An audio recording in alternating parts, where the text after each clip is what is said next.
Olá pessoal, sejam bem-vindos ao nosso curso de Psicologia do Desenvolvimento. Hoje eu vou falar sobre vida adulta e velhice, né? Então, até então a gente tinha falado sobre desenvolvimento no período que a gente pode chamar de infanto-juvenil, então desde o nascimento até o final da adolescência.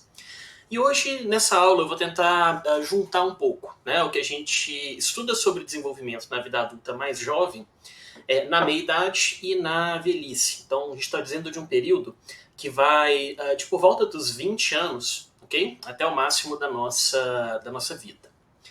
Essa é uma área que eu gosto bastante de trabalhar, né? A minha pós-graduação inteira ela foi nessa área de envelhecimento humano. Eu trabalhei muito com doença de Alzheimer, com envelhecimento cognitivo patológico. E para a gente entender essa parte mais clínica, essa parte patológica, etc., estou colocando aqui um café para eu acordar, tá? Para a gente entender bem o desenvolvimento patológico, a gente tem que entender como que o desenvolvimento funciona do ponto de vista típico, né? Então, o que é envelhecer do ponto de vista típico? Então, o objetivo dessa aula é mostrar para vocês, basicamente, quais são as pressões que levam a gente a se desenvolver ou a gente envelhecer numa certa direção. Pressões entendam, né, mecanismos internos ou externos que vão afetar o desenvolvimento do organismo, quer ele seja biológico, psicológico ou social, né? E alguns padrões que já foram bem documentados, tá, pelas ciências do desenvolvimento. Quando eu falar de vida adulta mais jovem, especificamente, eu não vou entrar muito em detalhes, tá, aqui nessa aula de hoje, porque ao longo dos cursos que vocês estão fazendo, seja na psicologia, seja na pós-graduação, seja na medicina, nós temos módulos ou temas um pouquinho mais específicos ali dentro. Então tem, por exemplo, saúde mental na vida adulta, tem, por exemplo, transtornos neurocognitivos, tem, por exemplo, relacionamentos afetivos conjugais. Então, essas partes mais específicas eu não vou abordar aqui hoje. Eu vou falar de forma geral sobre desenvolvimento nessa faixa etária, né? E posteriormente a gente detalha, ok? Nas aulas um pouquinho para frente, esses tópicos mais específicos. Bom, então vamos lá. Tem uma frase que eu acho muito interessante, eu ouvi isso quando eu estava fazendo o meu mestrado, mas eu sinceramente não sei de onde que eu ouvi. Tá? Não sei dizer para vocês quem que me falou ou em qual referência bibliográfica que eu li esse trecho, e não encontrei no Google também para facilitar aqui uma referência, mas essa é uma frase muito interessante, né? Uma frase que nem sempre a gente para pensar com muita calma. A ideia é que envelhecer da forma como a gente envelhece hoje, isso é uma conquista humana. Tá? Isso é uma conquista do processo civilizatório, do processo cultural, do processo de desenvolvimento que a gente teve, né, nos últimos milênios. Se a gente for pensar nesse sentido, né, essa frase implica que envelhecer não é exatamente o padrão típico, tá, da nossa espécie. Envelhecer aqui eu digo um envelhecimento realmente mais prolongado, tá? 60, 70 anos de vida. Né? E traz também a ideia de que houve uma mudança ou aconteceu alguma coisa nos últimos 8 mil anos, né, que levou a gente a envelhecer da forma como a gente envelhece hoje. Né? Futuramente eu acredito que eu vá ter uma referência bibliográfica certinha para pôr aqui, tá? Mas fiquem com essa frase na mente por enquanto. O que a gente quer dizer com isso? Se a gente pegar aqui no Brasil hoje, tá? Na data que eu estou gravando essa aula, eu não sei como é que vai ser efeitos de pandemia, tá? Sobre isso, mas a estimativa de vida ao nascimento, a expectativa de vida ao nascimento, perdão, aqui no Brasil é algo entre 70 e 80 anos. Tá? Varia de acordo com a região brasileira, varia de acordo com o extrato sociodemográfico, né? Principalmente o extrato financeiro, acesso ao serviço de saúde. Varia de homens e mulheres, as mulheres quase sempre vivem mais que os homens, na maioria dos países, na maioria das culturas. Né? Mas a gente está falando de que hoje em dia, um brasileiro típico, nós esperamos que ele viva algo entre 70 e 80 anos, algo entre 7 e 8 décadas de vida. Né? E isso vai ficando muito corriqueiro, isso vai ficando muito comum aqui no Brasil. A maioria das pessoas que estão me ouvindo, né, e eu próprio, provavelmente vocês devem ter pelo menos um dos avós, né, com mais de 60, 65 anos. Né? Essas avós nasceram em gerações anteriores, onde a expectativa de vida ao nascimento era diferente. Né? Quando vocês se tornarem avós, ou quando vocês chegarem, né, no mesmo estágio de desenvolvimento de seus avós, é provável que a expectativa de vida de vocês vai ser nessa faixa de 70 e 80 anos. Né? Isso acontece no nosso dia a dia, a gente vê isso na nossa rede familiar, na nossa rede social, na nossa rede cultural. Né? Isso se torna uma coisa um pouco banalizada. Tá? Banalizada no sentido de que é algo tão comum que a gente habitua. Né? A gente para de perceber o tanto que isso é diferente. Por que eu estou dizendo isso? Pensa aí nesse momento, quanto que você acha que é a expectativa de vida ao nascimento de um ser humano, fora desse contexto que a gente vive hoje? Tá? Pensa na gente num contexto mais simples, né? Num contexto pré-revolução industrial, num contexto pré-urbanização, num contexto efetivamente mais antigo, algo próximo ao que a gente observa numa sociedade de caça e coleta. Tá? Quando a gente para pensar sobre essa perspectiva, envelhecer toma uma ótica muito diferente. Né? Anota aí o seu palpite. Tá? Quanto que você acha que é a expectativa de vida típica da nossa espécie num ambiente mais natural? Ok? A maioria das pessoas, quando eu uso essa pergunta em sala de aula, a maioria das pessoas diz algo em torno de 50, 60 anos. Reconhece que provavelmente, num ambiente mais natural, a gente deve viver menos do que a gente vive no ambiente de hoje em dia. Né? Hoje em dia a gente tem cidade, a gente tem hospital, a gente tem ciências da saúde, a gente tem estrutura familiar mais complexa, a gente tem um monte de coisas que talvez facilitem, né, a nossa sobrevivência e a nossa longevidade. Só que a gente está muito distante, tá, da média biológica quando a gente fala 50, 60 anos. A melhor estimativa que a gente tem até esse momento, tá, esse é um gráfico que vocês podem pegar da versão online da Enciclopédia Britânica, tá, você compila vários estudos diferentes. A expectativa de vida, né, no nosso período evolutivo, então, onde a gente passou a maior parte da nossa história enquanto espécie, era em torno de 20 anos de idade.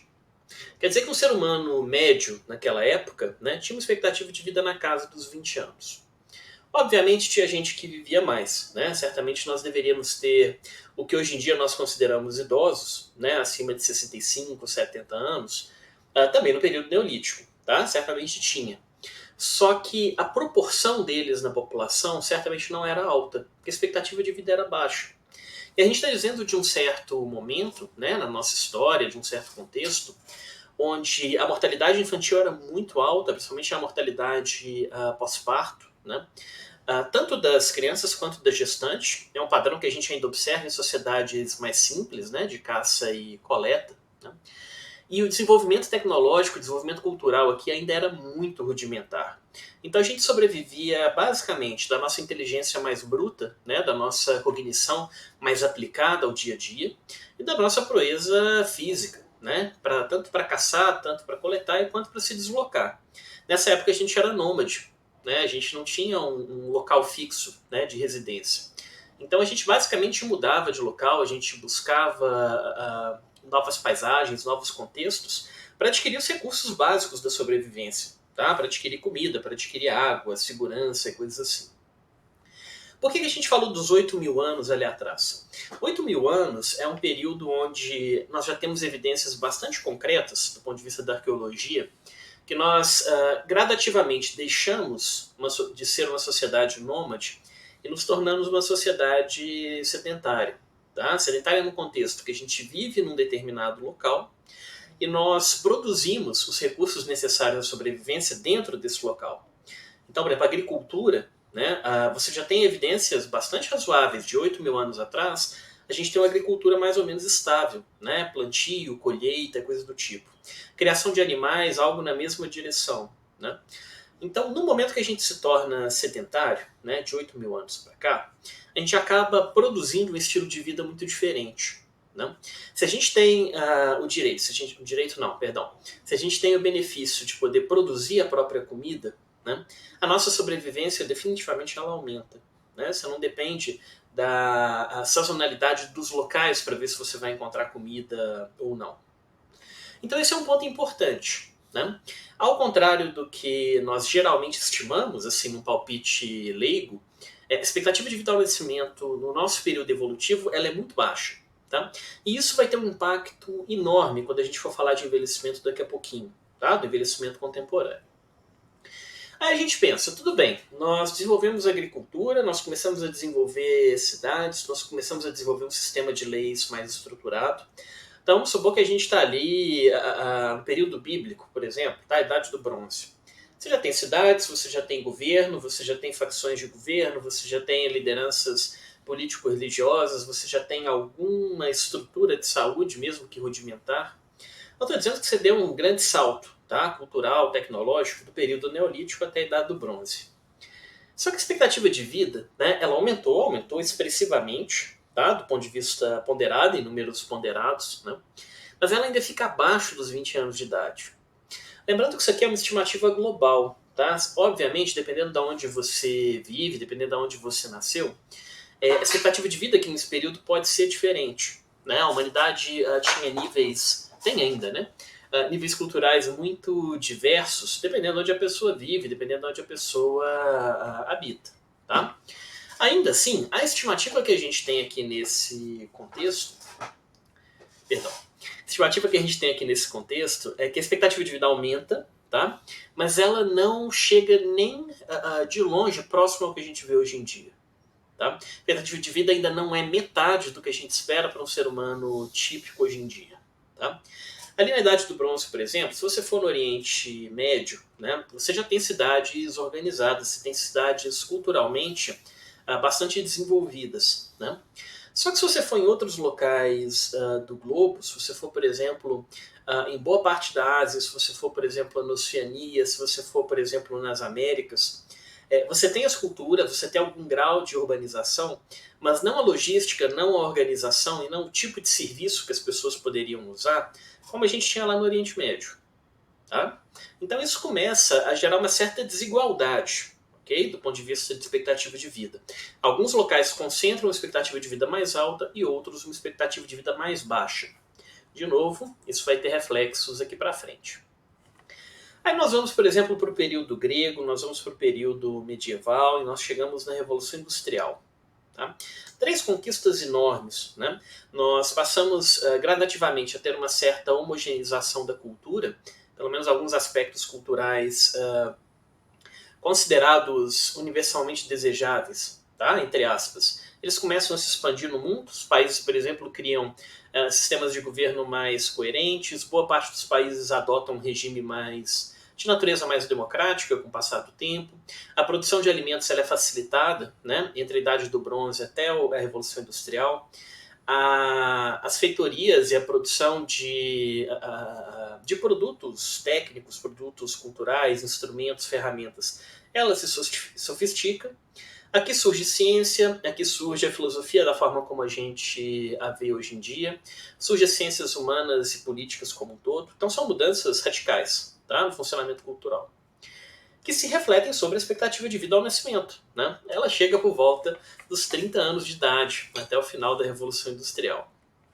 Gente, olha que coisa louca. Tá? A Revolução Industrial não tem tanto tempo assim. Tá? A gente não está muitos séculos distantes dela, não. E a expectativa de vida naquela época, tá, a nível de mundo, né, como sempre, era em torno de 30 anos de idade. E no começo do século passado, também continuava por volta dos 30 anos de idade. Então perceba que há um certo aumento. Né? Então do Neolítico aumenta para a Idade do Bronze, aumenta um pouquinho para a Antiguidade, aumenta para o período medieval, e a gente tem uma certa estabilidade até a Revolução Industrial. No começo do século XX também não muda muita coisa, mas aí acontece alguma coisa no século XX que a expectativa de vida ao nascimento mais que dobra. Né? O que acontece no século XX que gera uma mudança tão radical, tá, na expectativa de vida? Basicamente é um conjunto de fatores. Né? Mas a gente pode resumir esse conjunto de fatores da seguinte forma. Maior cuidado com o período infantil. Tá? O que eu quero dizer com isso? A reprodução se torna muito mais controlada e segura. Tá? Nós passamos a ter, por exemplo, os hospitais, nós passamos a ter, por exemplo, as parteiras, né, entre aspas, já tinha antes, mas agora de forma mais estruturada. A gente estudou, por exemplo, os processos do nascimento e desenvolvimento infantil, então é possível que você tome algumas precauções para aumentar a sobrevida da criança no período. E nós conseguimos também melhorar a sobrevida da gestante. Tá? Então, eu não tenho certeza de cabeça da estimativa correta, mas se eu não me engano, numa sociedade de caça e coleta, a cada parto a gestante tem algo entre 25% e 30% de chance de falecer, né? Dado o impacto que isso tem no organismo e o parto humano ser biologicamente difícil. Né? Assim, há uma pressão muito grande no organismo feminino. né, para dar à luz. Hoje em dia ainda é com os hospitais, vocês imaginam quando a gente não tinha isso. Tá?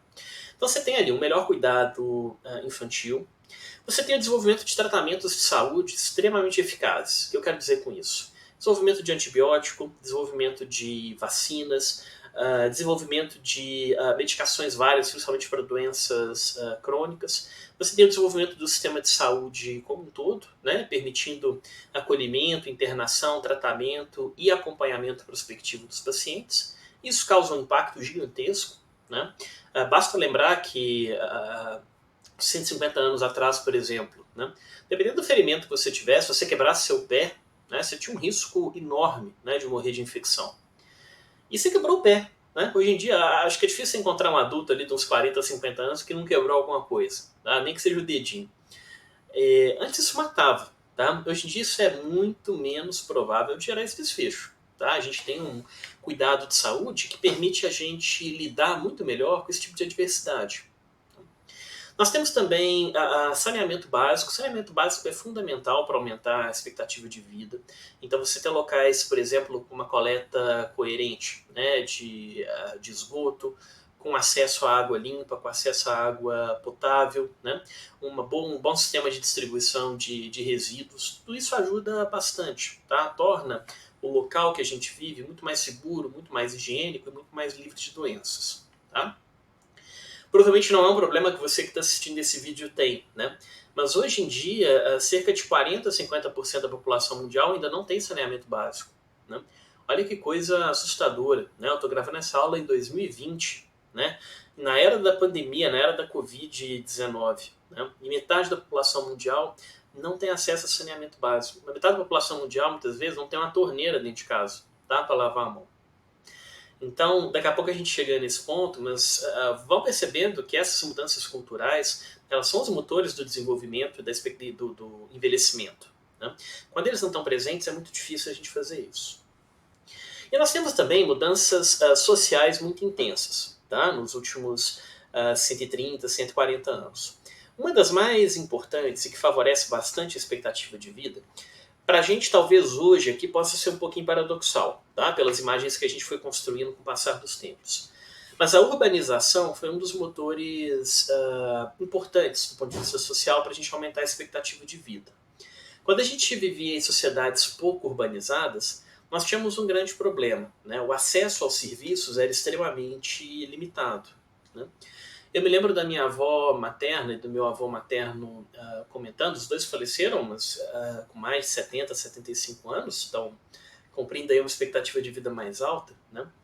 Mas eu me lembro deles falando, né, assim, que no período em que eles eram crianças, um machucado mais sério, né, por exemplo, uma fratura, uma amputação, um quadro de diarreia, de vômito crônico e coisa assim, em geral você tinha que pegar o cavalo, você tinha que pegar a carroça, a mula e etc., e ir para outra cidade se você morasse no interior.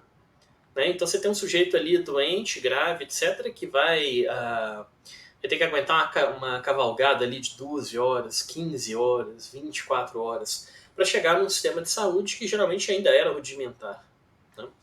Urbanização não. Se você mora aqui onde eu moro, né, na região de Belo Horizonte, limite de Belo Horizonte com Sabará, por exemplo, se eu tiver algum problema de saúde aqui agora, né, é muito provável que se alguém puder me levar, né, em torno de uns 10, 15 minutos no máximo, eu tenho acesso a um serviço de saúde. Seja um posto de saúde, um hospital, alguma coisa do tipo. Né? Então a urbanização ela favoreceu uma maior expectativa de vida. Tá? Por que eu falo que pode ser um pouquinho paradoxal? Porque hoje em dia a gente sabe de várias pressões negativas, né, de saúde e desenvolvimento que a gente tem nas cidades. Né? Só que ainda assim, né, é algo muito mais seguro e algo muito mais benéfico ao nosso organismo do que a gente tinha no meio rural mais de 100 anos atrás. Então, essas mudanças, tá? Acesso a melhor serviço de saúde, né? Melhores cuidados, melhor tecnologia, né? Para criança e adolescente, né? Nos primeiros anos de vida. Saneamento básico, né? Urbanização, são coisas que aumentaram muito a nossa expectativa de vida. E é um salto muito curto em termos de tempo. Né? Então percebam que em menos de 100 anos a gente mais que dobra a expectativa de vida ao nascimento. Isso é um impacto muito grande. tá? Para o nosso funcionamento enquanto sociedade, para o nosso funcionamento enquanto indivíduo. E na área da saúde, né, imagino que a maioria das pessoas que eu estou me dirigindo aqui são da área da saúde, isso traz um impacto enorme. Tá? Basicamente, nós não estamos tão preparados para viver o tanto que a gente vive, né, nos dias de hoje. A mudança foi rápida demais, foi súbita demais. Não estou dizendo que ela não foi boa, pelo contrário, ela foi ótima. Tá? Como eu disse agora há pouco, foi uma das maiores conquistas que a humanidade já teve. Né? Só que envelhecer é um processo difícil. Envelhecer é um processo onde nós, enquanto espécie, não estamos muito bem preparados. Tá? Já chegamos ali. Dentro dessa lógica, né, que a gente está conversando, esse é um gráfico da Organização Mundial de Saúde, tá, em 2015, e ele reflete expectativa de vida ao nascimento. Tá? A lógica do gráfico é que quanto mais próximo do verde escuro, maior a expectativa de vida. Quanto mais próximo do, eu acredito que seja marrom, um vermelho escuro, tá? Essa cor aqui especificamente, menor a expectativa de vida. Os locais com essa cor mais escura, quer dizer que a expectativa de vida é menor que 55 anos de idade. Tá? Não estou dizendo um indivíduo ou outro, estou falando da expectativa de vida para o país é inferior a 55 anos de idade. Tá? E no verde escuro, a expectativa de vida pro país é superior a 82 anos e meio de idade. Okay?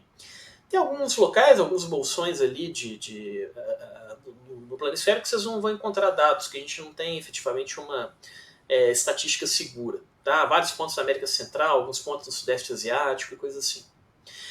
Mas o que esse gráfico diz pra gente? Tá? Ele diz uma coisa que pode parecer óbvia, mas é uma coisa essencial para a gente estudar envelhecimento.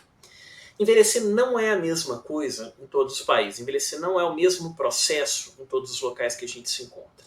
Né? Envelhecer, por exemplo, no Canadá, envelhecer nos países nórdicos, envelhecer em boa parte da Europa continental, na Oceania, né? No Japão e na Coreia do Sul. Envelhecer nesses contextos, né, tende a ser extremamente positivo. Expectativa de vida ao nascimento de 82 anos e meio. Tá? A expectativa de vida é enorme, é 4 vezes maior do que a gente esperaria no nosso ambiente natural de evolução, no nosso ambiente típico de evolução. Tá? Obviamente, vocês começam a entender o que esses países têm em comum. Né? Não é difícil você agrupar os países aí desse mapa por cores e tentar estimar o que está acontecendo com cada um deles. Né? Países que têm essas cores verdes mais escuras, né, são países que, em geral, você tem uma sociedade financeiramente, se não rica, pelo menos estável. Tá? Você tem acesso à renda na maioria desses locais. Você tem serviço de saúde na maioria desses locais, alguns com serviço público, outros privado. Mas, no geral, você tem acesso a serviços de saúde. São regiões extremamente urbanizadas. Tá? Fora específico, é claro que assim, se você pegar a países, por exemplo, Finlândia, Noruega, ou então o norte do Canadá, tudo bem, a urbanização pode não ser grande nessas regiões específicas. Né? Mas a maior parte da população se concentra nas cidades, ou nas grandes cidades desse país.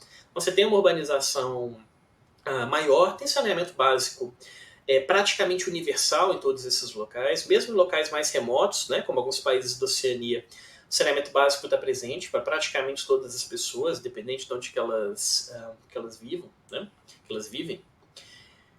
E do outro lado, né, assim, como extremo oposto, se a gente pega boa parte dos países africanos, né, somente os abaixo da região do deserto do Saara, né, abaixo do Nilo e coisas do tipo, vocês vão ver que a expectativa de vida ela é muito baixa. Tá? Então, tem países que hoje em dia a expectativa de vida ao nascimento ainda é menor do que 55 anos. Né? Evolutivamente, continua sendo um grande ganho. Tá? A gente saiu de 20 e chegou para algo em torno de 40, 50 anos, dependendo do país. Tá? Mais que dobrou a expectativa de vida. Ok. Tá? Mas no momento que, nos dias de hoje, eu tenho um país que dobrou e tem um país que quadruplicou a expectativa de vida, eu tenho alguma pressão levando a essa discrepância. E essa pressão é obviamente cultural. Tá? Países que têm acesso, como eu disse, à renda, a um sistema de saúde, né? A previdência, tá? A previdência social, ou estruturas equivalentes, a trabalho, a emprego, a um ambiente familiar minimamente sadio, a uma sociedade mais urbana, a expectativa de vida tende a ser mais alta. Países onde você não tem isso, pelo contrário, você tem déficits, você tem processos bastante deficientes nessas áreas, tendem a jogar a expectativa de vida lá para baixo. Tá? Então tendem a gerar um problema importante nesse sentido. Né? Se você pegar biologicamente, geneticamente, etc., você não vai ter grande diferença, né, um ser humano nascido em qualquer local aqui desse planisfério. A gente é muito mais parecido do que diferente. Né? E a gente já tende a variar muito mais dentro de um determinado local. Por exemplo, nós brasileiros, a gente é muito mais variado comparado com os próprios brasileiros do que os brasileiros são comparados com outros povos de outras culturas, de outros locais. Então não tem uma variedade biológica uma variabilidade, perdão, biológica que explica essa diferença. Né? O que a gente tem de fato? Variedade e variabilidade cultural. Acesso a serviços, acesso à tecnologia, acesso à cultura, acesso a serviço de saúde, desenvolvimento tecnológico, desenvolvimento científico. Né? Tudo isso varia muito, né, nos países com diferentes cores. E essa é a base das variações de expectativa de vida que a gente tem. Tá? Então isso é algo para a gente ter em mente. Né? O que garante que a gente viva, o tanto que a gente vive hoje em dia, não é a nossa biologia por si só. Na verdade, a nossa biologia ela se torna extremamente falha um certo ponto da vida em diante. Daqui a pouco a gente chega lá. Né? Mas a variabilidade cultural que a gente tem permite que você envelheça mais ou menos. Pensa aqui no Brasil, por exemplo. Tá? Eu não tenho uma figura para mostrar para vocês aqui agora. Mas imagine as diferentes regiões brasileiras, os diferentes estados brasileiros. Né? Se você surpreenderia se soubesse que a expectativa de vida muda de lugar para lugar? Né? Você se surpreenderia se eu dissesse, por exemplo, que na cidade que eu moro, Belo Horizonte, tem regiões que a expectativa de vida é igual a da Suécia, é igual a do Canadá, é igual a do Japão. Tem regiões que a expectativa de vida é igual a do Chad, é igual a do Congo, é igual a de Moçambique. Okay? Absolutamente discrepante. Dentro de uma mesma cidade. Né? Vocês estão vendo um dado de país, mas numa micro... me fugiu o termo. Tá? Mas num espaço geográfico pequeno, né, você consegue ver essas discrepâncias. Quanto maior a desigualdade social de um determinado local, mais discrepâncias você vai ter na expectativa de vida. Né? Devido ao acesso que a gente tem a todos esses serviços. Né? Para ilustrar isso e fechar esse primeiro ponto, aqui na pandemia de Covid-19, tá? Aqui no Brasil, por exemplo, a gente está um caos com esse negócio. Tá? Não tem uma política pública muito eficiente nesse sentido, tem uma série de ruídos, uma série de confusões, tem até medicações que não funcionam, né, sendo recomendadas aí pelo Ministério da Saúde, vai entender. Tá? Críticas à parte, ok? Se você pegar o contexto brasileiro hoje, tá, da pandemia, quem que geralmente morre pela pandemia? Você tem a população idosa, óbvio, isso acontece no mundo inteiro, tá? Organismo mais frágil, né? Mais doenças crônicas e para as vias, afetadas pela Covid-19, você já tem uma vulnerabilidade típica do envelhecimento e agravada pelos fatores crônicos que acontecem. Tá? Sistema respiratório e por aí vai. Agora, vamos pegar dentro de uma mesma faixa etária. Vamos pegar pessoas, por exemplo, de 50 anos de idade, 50 até 60 anos de idade. Dentro dessa faixa, então ponderando a idade, o que explica, né, a variação da mortalidade? Os mesmos mecanismos que explicam as variações na expectativa de vida. Acesso a serviço de saúde, acesso a saneamento básico, tá? Acesso à vida social. Tá? A vida social que eu digo enquanto sociedade, em nível de país, em termos de serviço, em termos de governo, por aí vai. Tá? Pobreza te limita, né? Desigualdade social te limita, o local que você vive te limita. Então é complicado, tá? Porque esses fatores que estão por detrás dessa variação da expectativa de vida são fatores ligados à mortalidade como um todo, ao estado de saúde como um todo, tá? Das pessoas. Então tenham isso em mente. Tá? A gente envelhece de forma diferente porque nós não somos um mundo culturalmente homogêneo. Né? Nós temos um acesso maior ou menor, né, a esses fatores, essas variáveis que influenciam a longevidade, dependendo do local que a gente se encontra. Né? É tenso, mas é verdade. Né? Seria bom se todo mundo tivesse, talvez, condições um pouco mais parecidas, né, para a gente viver. Ou pelo menos, assim, a igualdade perfeita geralmente não funciona. Tá? O que os estudos mostram para a gente. Mas algo menos discrepante é desejável nesse contexto. né? Algo menos discrepante, uma desigualdade, principalmente de acesso a serviços, né? Um pouco mais coerente, né? Um pouco menos extrema, certamente mudaria esse panorama que a gente está vendo, né? Se a gente for pensar por macro-região, né? Então aqui, pelas cores, ok? Nós temos países de diferentes regiões do mundo, e a gente vai ver, tá? De forma muito clara que qual que é o país hoje em dia que você tem a maior expectativa de vida ao nascimento? Aqui no eixo Y, a expectativa de vida feminina, e no eixo X, a expectativa de vida masculina. Como eu disse, em geral, a expectativa de vida feminina é maior. Tá? Tanto que se você fizer uma reta de ajuste aqui, você vai perceber que ela é inclinada, né, para o eixo Y, né? Dado que as mulheres geralmente vivem um pouquinho mais. Né? Não sei se por características do organismo feminino ou pelos hábitos adotados, né, entre homens e mulheres ao longo do desenvolvimento. Né? Fora como eu gosto de brincar nas aulas, tá? Não me levem a mal, mas as mulheres geralmente não morrem por mortes estúpidas, né? Os homens morrem. Né? Raro você ver uma mulher ganhando o Darwin Awards, né? Aquele troféu onde você morre de uma forma tão estúpida, mas tão estúpida, que você beneficia a espécie se tirando dela, né? Tirando os seus genes ali de dentro. Brincadeiras à parte, tá? Mônaco, né? O Principado de Mônaco é onde a gente tem a maior expectativa de vida documentada hoje em dia. Se você nascer hoje em Mônaco, você vai viver quase 95 anos, se você for do sexo feminino, e por volta de 85 a 90 anos se você for do sexo masculino. Tá? Olha que coisa interessante. Né? É um Principado, é um local diminuto. Tá? É um país diminuto, muito pequeno, extremamente rico, extremamente desenvolvido. Né? Talvez por isso, né? Com acesso praticamente irrestrito, né? Da escolarização, a serviço de saúde e por aí vai. Faz sentido que nesse contexto a expectativa de vida seja alta. Né? Afinal, é um país que vai oferecer à sua população, né, todos esses requisitos básicos para a gente ter uma longevidade maior. Você vai ter aqui uma bolha, tá? Percebam aqui o tamanho das esferas. Tá? Que é uma bolha mais intermediária, que vai ficar ali em algo entre 70, 75, 80 anos de idade, que aí a gente vai ter boa parte dos países, de forma geral. E nós temos, como eu disse antes, né, um grupo grande de países que a expectativa de vida é muito pequena. Né? E são países que, em geral, né, não têm esse acesso aos serviços e aos recursos culturais que os outros países têm. Aqui é interessante, por exemplo, que eu não me lembro exatamente a data, tá, desse gráfico, mas ele não é muito recente. Provavelmente isso deve ser algo em torno de 2010, coisa do tipo. Se você pegar o Afeganistão, por exemplo, o Afeganistão é um país que se encontra numa situação caótica. Né? Foram anos de governo por um regime completamente caótico, por interferências internacionais, ora norte-americanas, ora russas, ora de outros locais do Oriente Médio. Você teve guerra mais de uma vez lá dentro, né? Tanto do ponto de vista interno, né? Assim, conflitos de facções, quanto do ponto de vista externo, né? Com o ataque da coalizão, né? Estados Unidos, Reino Unido e outros países. Então é um país assim, que culturalmente está super bagunçado, né? Assim, passou por maus bocados, né? Nas últimas décadas. E faz sentido a expectativa de vida, por exemplo, está aqui embaixo. Né? Mesmo se eu pego outro país, também na Ásia, que é um país extremamente complexo do ponto de vista cultural, se eu pegar a Índia, por exemplo, né?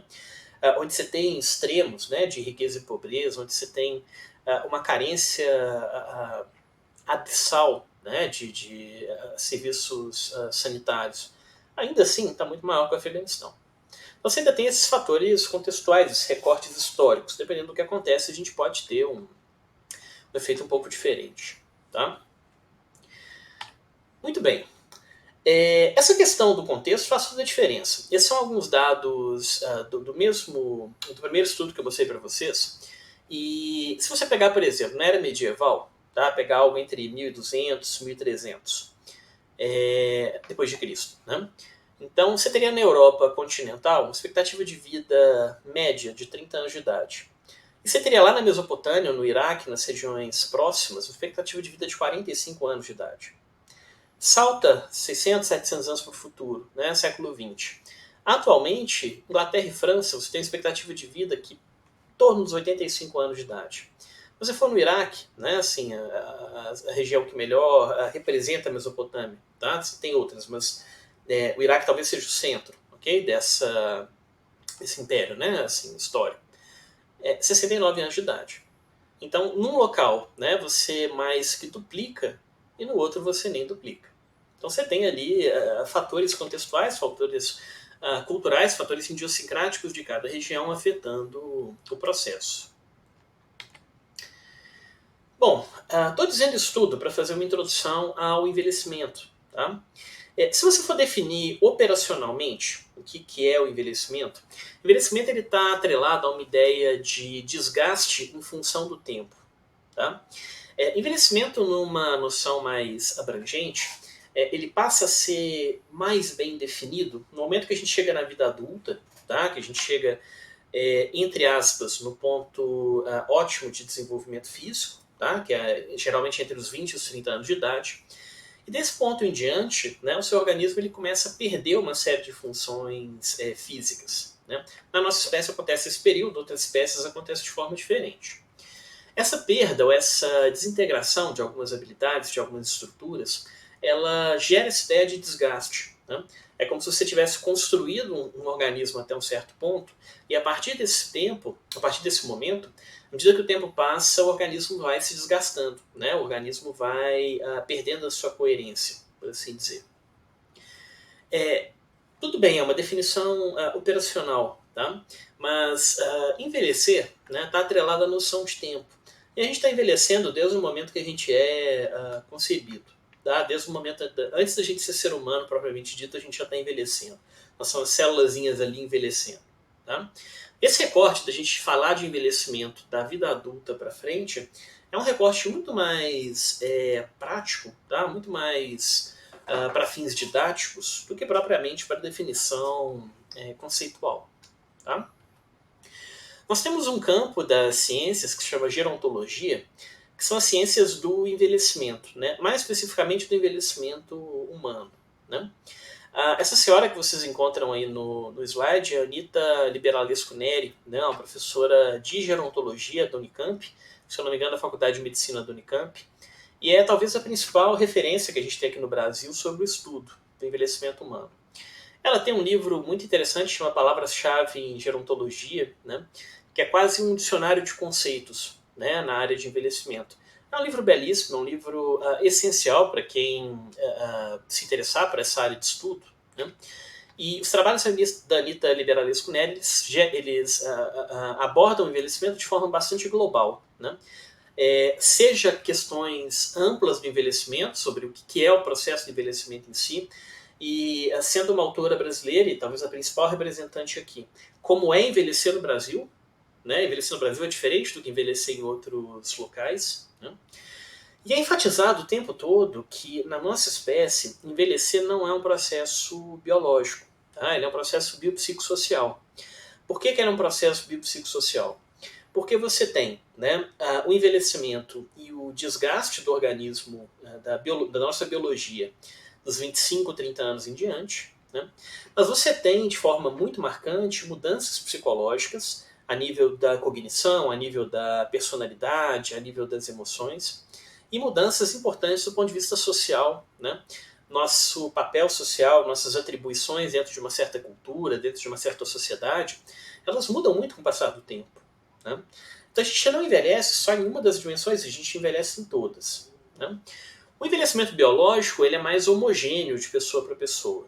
Né? O envelhecimento psicológico é intermediário. O envelhecimento social ele é muito variado, tá? De local para local, de cultura para cultura. E a gerontologia é considerada um campo interdisciplinar. Né? A ideia aqui, pelo menos na forma como a gente forma o capital, na forma como nós estruturamos tá? O nosso sistema de ensino, nosso sistema de pesquisa, nosso sistema de compreender o mundo, dentro da gerontologia você vai ter profissionais tá? Que se especializam dentro das suas próprias áreas, mas que em dado momento passam a estudar um campo maior, passam a estudar o campo do envelhecimento. Muitas vezes, dentro de uma certa profissão, você tem atribuições diferentes. Né? O médico, por exemplo, que se especializa no estudo do envelhecimento, né? Principalmente da velhice, é o geriatra. Tá? O psicólogo que se especializa nessa área é o psicólogo do envelhecimento. Então você vai ter aí uma série de especificações profissionais tá? Mas que simplesmente definem pessoas que estudam o contexto, os processos e o efeito do envelhecimento dentro das suas áreas de interesse basal. Tá? Então, pensem sempre como uma ciência bastante abrangente, uma ciência bastante aberta. Tá? E se a gente pensar, né, assim, o que nos leva a envelhecer, o que nos leva a um processo tão complexo, tão único, né, e tão fortemente influenciado por tantos fatores diferentes, obviamente é uma pergunta difícil de responder. Né, assim, a gente não tem um determinante para o envelhecimento, a gente não tem um modelo claro de envelhecimento. Né? Os determinantes de envelhecimento biológico são diferentes dos determinantes de envelhecimento social, por exemplo. Né? E o envelhecimento biológico ele vai se refletir no envelhecimento social, tá? E muitas vezes vice-versa. Então é difícil de você identificar os preditores, tá, do processo de envelhecimento. De todo jeito, para a gente fechar aqui essa primeira aula sobre o tema, eu queria falar de algumas influências, tá, que não tem como a gente fugir delas. Vamos falar primeiro do nível mais simples, tá, que é o nível biológico, depois a gente fala sobre o nível mais complexo, que é o nível psicossocial. Tá? Complexo no sentido que a estrutura do fenômeno é mais simples, tá, do ponto de vista biológico, quando a gente compara com os fenômenos psicossociais. Nós temos basicamente 5 grandes teorias, tá, para explicar o desenvolvimento humano. Eu deixei aqui um texto resumido, tá, sobre cada uma delas, adaptado de um artigo de revisão. Mas vou comentar brevemente, tá, sobre essas 5. Não tem nenhuma que está certa ou errada. Tá? O que a gente tem basicamente são teorias muito provavelmente complementares sobre o processo de envelhecimento. No momento que o envelhecimento ele é multifatorial, né, certamente a gente vai ter múltiplos mecanismos interagindo para gerar esse processo. Bom, uma das formas da gente ver o envelhecimento humano, né, é a gente pensar no envelhecimento das estruturas mais básicas, tá, do nosso organismo. Então, envelhecimento celular, né, envelhecimento dos telômeros, né, dos telômeros envolvidos, né, na replicação celular, etc.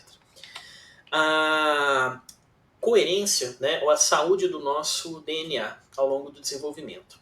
E as relações do nosso sistema imunológico, né, com o próprio organismo em função do tempo, essas são bases biológicas, tá, para o envelhecimento humano. Vamos tentar resumir cada uma delas. A ideia da teoria de envelhecimento dos telômeros, tá, é mais ou menos o seguinte. Quando a sua célula replica, né, quando você vai ter a replicação celular, o telômero da célula, tá, a fita telomérica da célula, ela vai se encurtando. Né? Um pedacinho dela é utilizado, né, assim, no processo de você gerar uma nova célula. E o telômero, né, ele não regenera. O telômero ele vai só encurtando na medida que a célula se replica. Né? Em dado momento, o comprimento, né, da fita telomérica ele vai chegar num ponto crítico. Né? O ponto crítico é o ponto em que você não tem mais o suficiente, né, para gerar uma reprodução celular típica, uma reprodução celular saudável. Você não consegue mais gerar uma nova célula porque o telômero basicamente encurtou em excesso. Tá? Salvo engano, definitivamente não é minha especialidade, tá? Não é uma coisa que eu estudo com frequência, embora eu tenha participado de alguns estudos sobre os efeitos de estresse, né, ambiental sobre o comprimento dos telômeros e coisa assim. Mas fora isso, até onde eu entendi, o telômero ele não se regenera como qualquer outra estrutura. Né? Fora nas células tronco, em geral, isso não vai acontecer. Então, se o seu telômero encorta num ponto que chegou no nível crítico, a célula não é mais capaz de deixar uma cópia funcional. Tá? No momento que isso acontece, né, você tem morte celular. No momento que você tem morte celular, você tem uma perda, né, você tem uma desintegração do organismo. Raciocínio parecido vem na ideia de reprodução celular. Tá?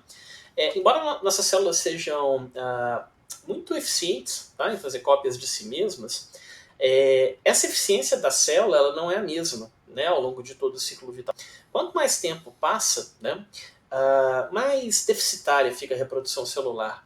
Maior a probabilidade de uma determinada célula gerar um erro, gerar uma incompatibilidade, ou gerar uma determinada falha, né, que vai se acumulando. Né? No momento que você acumula falhas de replicação o suficientes, você pode ter ali um tecido disfuncional, você pode ter ali um conjunto de células que não vai cumprir mais o seu papel original. Né? E daí o corpo tenta lidar com essa situação, né? Basicamente destruindo o tecido potencialmente defeituoso, potencialmente nocivo. Tá? Então, de novo, você tem uma questão atrelada ao tempo. Né? Se que o tempo passa, né? E essa estrutura do corpo vai cumprindo o seu papel biológico, chega num certo momento que ela não é mais capaz de fazer isso. A ideia de teoria do envelhecimento por danos ao DNA também é muito parecida. Né? Nosso DNA é uma estrutura bastante robusta, né, do ponto de vista biológico, mas ela pode ser afetada, né, por eventos ambientais. Exposição à radiação solar, por exemplo, a radiação cósmica como um todo, alguns tipos de infecção, alguns tipos de contaminantes, né, ambientais. Nicotina, por exemplo, é muito bem estudado, né? Alguns pesticidas, perdão, são bem estudados. Tem vários fatores ambientais que podem afetar a estrutura do DNA, tá? A qualidade, entre aspas, do DNA, né? Sua integridade. No momento que você tem um DNA defeituoso, um DNA que perdeu, né, a sua configuração inicial, aumenta a probabilidade desse DNA, na hora de fazer uma transcrição, na hora de fazer a produção de uma nova célula, né, gerar uma célula defeituosa, uma célula potencialmente nociva. Não só a célula não vai cumprir o seu propósito inicial, né, devido aos danos que o DNA acumulou, como ela tem uma probabilidade razoável de gerar prejuízo às outras células onde ela se desenvolve. Né? Então, não só ela não cumpre o papel dela dentro de um determinado tecido, como ela aumenta a probabilidade daquele tecido se tornar disfuncional, né, prejudicando o funcionamento das outras células como um todo. E a ideia do envelhecimento autoimune, né, vai numa direção parecida, mas a ideia aqui é que, com o passar do tempo, nosso sistema imunológico ele começa a ter uma aprendizagem tão ampla, né, sobre agentes potencialmente nocivos ao organismo, que chega num certo ponto, né, que você começa a ter processos autoimunes. Seu sistema imunológico começa a identificar algumas estruturas do organismo, algumas organelas do seu organismo, alguma coisa, tá, que o seu organismo produz, pode ser ela o que for, como algo potencialmente nocivo. No momento que isso é considerado potencialmente nocivo, você tem resposta inflamatória, tá? Resposta de defesa básica do organismo. Só que ele está gerando o processo inflamatório, né, num organismo que não deveria estar sendo submetido a isso. Ele está fazendo basicamente um combate endógeno, né, ao próprio organismo. E a partir daí você tem uma perda de integridade a longo prazo, né? Basicamente porque o seu sistema imunológico está funcionando em excesso. Né? Essas 4 grandes teorias, tá? Percebam que todas têm a ver com integridade. Né? O telômero perde a consistência, perde a integridade do telômero, a replicação fica comprometida. Né? A replicação celular fica comprometida por erros acumulados com o tempo e você tem problema no tecido. Né? O DNA é corrompido, né? O DNA é prejudicado por uma série de estressores internos ou externos e você tem problemas de replicar uma célula, comprometendo os tecidos envolvidos. Seu sistema imunológico se torna ativo demais contra o próprio organismo, afetando os sistemas envolvidos. Tudo isso, pessoal, é muito problemático para o nosso envelhecimento hoje. Tá? Por que eu estou dizendo para o nosso envelhecimento hoje? Relembrem aqui atrás. Expectativa de vida ao nascimento, onde a gente passou boa parte da nossa história evolutiva, era por volta de 20 anos de idade. Tá? Esses processos que a gente falou aqui agora, nenhum deles, fora, é claro, né, um dano muito intenso ao DNA, uma doença autoimune precoce. Tá? Fora isso, nenhum desses fenômenos vai acontecer numa intensidade, numa frequência o suficiente para gerar um prejuízo palpável. Tá? Tudo bem, você pode estar tendo o encurtamento do telômero, você pode estar tendo uma perda progressiva, né, na qualidade da reprodução celular, você pode estar tendo uma perda importante da estrutura do DNA. Isso pode estar acontecendo. Tá?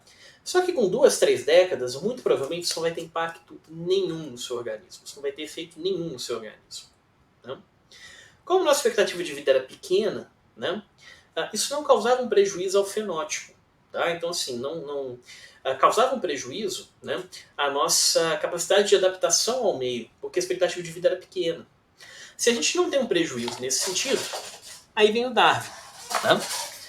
Via seleção natural, né, se um determinado fator não gera uma alteração de fenótipo, né, esse fator não está atrelado, né, a outros que geram uma alteração fenotípica, provavelmente você não vai ter nenhum mecanismo que evoluiu por seleção natural para te ajudar a lidar com esse fator de base. Né? A ideia aqui, que seria a quinta teoria de envelhecimento, se chama teoria evolucionista do envelhecimento, teoria darwiniana do envelhecimento. Qual que é a lógica? Seu corpo está preparado, do ponto de vista evolutivo, do ponto de vista biológico, para funcionar muito bem até algo em torno dos 30 anos de idade. Expectativa de vida ao nascimento da nossa espécie, né, no nosso período de evolução mais longo, até por volta dos 20 anos, né, até os 30, considerando aí a variabilidade típica que a gente tem, tá, na população. Aí nós temos um problemão, tá? Porque o que acontece depois dos 30? Nós não temos mais recursos evolutivos, nós não temos mais recursos que evoluíram por seleção natural para nos ajudar nesse contexto. Né? Então, coisas que anteriormente poderiam ser um problema, mas não nos afetavam, basicamente porque a gente não viveu bastante para isso acontecer, agora acontece. Tá? Esse é o nosso período ótimo de funcionamento, né? Ele tem a ver com a expectativa de vida e ele se reflete também, por exemplo, na nossa fertilidade. Né? A nossa espécie ela se torna fértil, na maioria das vezes, numa sociedade mais simples, sabe? Uma sociedade de caça e coleta. Geralmente em meados da adolescência. Tá? Então, por volta dos 14, 15 anos, a gente inicia, né, a fertilidade. E nós temos um ponto ótimo de fertilidade. Os gráficos da esquerda e os dois primeiros gráficos da direita, né, são gráficos de sociedade de caça e coleta. Tá? Então você vai ver assim que por volta dos 20 anos, quanto mais simples a sociedade de caça e coleta, você já tem aqui um índice de sucesso, um índice de fertilidade razoável. As curvas pontilhadas são de mulheres, as curvas azuis são de homens. Né? Nossa espécie, a fertilidade é diferente entre homens e mulheres, basicamente para permitir é um fenômeno evolutivo, tá? Um fenômeno de biologia populacional, que se a expectativa de vida, se a... perdão, termo errado. Se a fecundidade, né, do macho e da fêmea de uma espécie, ela é rigorosamente compatível, rigorosamente casada, se cria o que a gente chama de janela de morte. Tá? Então, a partir de uma certa faixa etária, não tem mais como a espécie reproduzir a espécie para frente. Né? Se você tem janelas de reprodução um pouquinho diferentes, né, para os machos e para as fêmeas, aqui nos seres humanos, né, para os homens e para as mulheres, você acaba aumentando, né, essa janela. Então, a gente tem um potencial muito mais flexível, né, de reprodução. Mas o meu ponto aqui é, né, seu corpo está preparado para funcionar do ponto de vista ótimo entre os 20 e os 30 anos de idade, né? E nas sociedades mais simples de caça e coleta, entre os 20 e 30 anos é, em geral, onde você vai ter um ótimo ponto reprodutivo, né? Principalmente entre as mulheres. Tá? Obviamente, do ponto de vista biológico, as mulheres são muito mais importantes que os homens, tá? Para a reprodução, né? Pela natureza dos gametas. Né? Ela que tem um gameta complexo, sofisticado, né? Biologicamente caro, coisas do tipo. Então, pessoal, olha que sinuca de bico. Nossa biologia, né, seja em termos de sobrevivência, seja em termos de potencial reprodutivo, seja em termos de estrutura, né, de cuidado familiar, etc., num nível simples, num nível de caça e coleta, num nível basicão. Tá? Em geral, as coisas ficam por volta dos 20, 30 anos de idade. Vamos colocar entre 25 e 35 para dar uma certa margem de variação. Seu corpo está otimamente preparado para funcionar até mais ou menos esse período. Né? Passou dos 25, 30, 30 e poucos anos de idade, né? Seu corpo começa a apresentar uma série de dificuldades que não estavam presentes. Ou se estavam presentes, não é algo que você provavelmente estaria percebendo. Né? Não eram alterações intensas ou acumuladas o suficiente para mudar o fenótipo. Só que quanto mais tempo você vive, mais essas coisas se acumulam. Né? Então, o modelo de envelhecimento darwiniano, né, traz a ideia de que no nosso período evolutivo, nosso período onde a gente ficou a maior parte do tempo e a gente acumulou aí o maior número de mudanças, viver muito tempo não era algo comum à nossa espécie. Pelo contrário, a gente vivia pouco tempo. Então, nosso organismo ele vem muito bem preparado, do ponto de vista biológico, do ponto de vista genético, para se adaptar ali até por volta dos 35 anos de idade. tudo acima desse período, todo período depois desse ponto, né, ele é muito mais incerto do ponto de vista biológico. Ele é incerto porque a gente não teve pressão da seleção natural bastante para selecionar mecanismos que garantam uma boa integridade, um bom funcionamento, uma boa coesão, tá, daquele organismo. Então, aí a gente tem um baita problema, né? Via de regra, nosso organismo está muito bem preparado para funcionar até por volta dos 30, 30 e poucos. Só que a expectativa de vida hoje em dia é 30, 30 e poucos? Não é. Tá? A expectativa da maioria dos países passa dos 55 anos de idade. Okay? Mesmo país com expectativa de vida muito baixa, né, a gente deu o exemplo do Afeganistão, ainda assim está algo entre 40 e 60 anos, né, considerando homens e mulheres. E aí? Qual que é o efeito desse troço? Tá? O efeito desse troço é o seguinte: para a gente envelhecer, e aqui entra a psicologia do envelhecimento propriamente dita, a gente vai precisar encontrar formas de lidar com esse desequilíbrio biológico. Né? Eu vou adiantar um slide aqui para vocês, mas olha de onde vem esse desequilíbrio, olha a importância desse tipo de coisa. Esse é um gráfico de doenças crônicas. Tá? A resolução não está muito boa, mas eu explico aqui verbalmente para vocês. Então esse aí é um gráfico que representa pessoas que têm pelo menos uma doença crônica. Tá? Então gente que não tem doença crônica não está representada aí no gráfico. Tá? A barra verde indica pessoas que têm uma doença crônica. Se a gente pegar mulheres à esquerda, homens à direita, cada uma dessas barrinhas é uma faixa etária diferente. Começa de 1 a 4 anos e termina em 85 anos ou mais. Se a gente for seguir o gráfico, a gente vai ver que quem tem doença crônica geralmente tem uma só. Né? De 1 aos 4 anos, 5 aos 9, 15 aos 19, 20 aos 24. Tá? Aí, quanto mais tempo passa, menor a probabilidade de você ter só uma doença crônica. Quanto mais tempo passa, e o ponto de inflexão, se vocês forem ver, é essa transição aqui, ó, dos 20 aos 24 para os 25, 29, onde a gente tem o primeiro degrau, né, nítido aqui no modelo. Desse ponto em diante, a gente começa a ver uma desestruturação biológica do organismo. Né? Daí doença crônica, por exemplo, que são aquelas doenças geralmente de etiologia complexa, né, com mecanismos complexos, e que vão permanecer junto da gente por muito tempo, elas vão se tornando cada vez mais frequentes. A gente tem inclusive uma parcela da população, por exemplo, que é o vermelhinho aqui, né, geralmente a partir dos 60 anos de idade, que vão ter 5 doenças crônicas concomitantes. Né? É o que a gente vê de vez em quando: o paciente é hipertenso, o paciente é diabético, o paciente tem doença pulmonar obstrutiva crônica, o paciente é dislipidêmico, o paciente tem doença de Parkinson, tem doença de Alzheimer. É um baita problema. Tá? Isso acontece basicamente porque as defesas biológicas, as defesas naturais do nosso organismo, né, elas atingem um ápice, né, entre a segunda e a terceira década de vida. Desse ponto em diante, a gente vai contar cada vez menos com a nossa própria biologia. Tá? A gente não pode contar muito com a biologia, a gente tem que caçar em outros locais, a gente vai ter que procurar outros recursos. Né? E daí vem a ideia de compensar isso por mecanismos psicológicos e mecanismos sociais, que é o tema da nossa próxima aula. Tá joia? Vou deixar à disposição de vocês, para quem está fazendo aula comigo, né? Vai estar aí nos sistemas correspondentes, né? E quem tiver interesse pode me pedir, ou pelo e-mail, ou pelo YouTube, ou por qualquer canto que vocês quiserem. Há uma bibliografia interessante sobre isso, né? Tem um artigo muito interessante da Anita Liberalisco Neri sobre envelhecimento, que sintetiza um pouco das ideias que a gente tem discutido até o momento. Tá? Vou encerrar por aqui, né? Muito obrigado pela presença e pela atenção de todos, né? Bons estudos e a gente se vê na próxima aula. Tá? Tchau.